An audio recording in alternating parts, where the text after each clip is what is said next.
في كهف قديم وسط الجبال عاش رجل أعمى فقد بصره منذ سنوات، وكانت مهنته الوحيدة صناعة الحبال، ينسجها بحرفة شديدة ويبيعها لمن يمر من التجار أو الرعاة. وفي ليلة هادئة سمع صوت امرأة تناديه عند مدخل الكهف.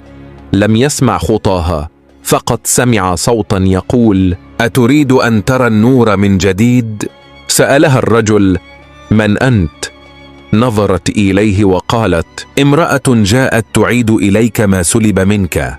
قال الرجل: إن كنت ساحرة فامضي في طريقك، لا وقت لدي ولا مال.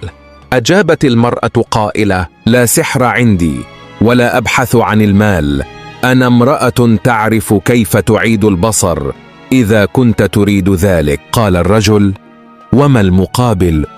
قالت: أن تتزوجني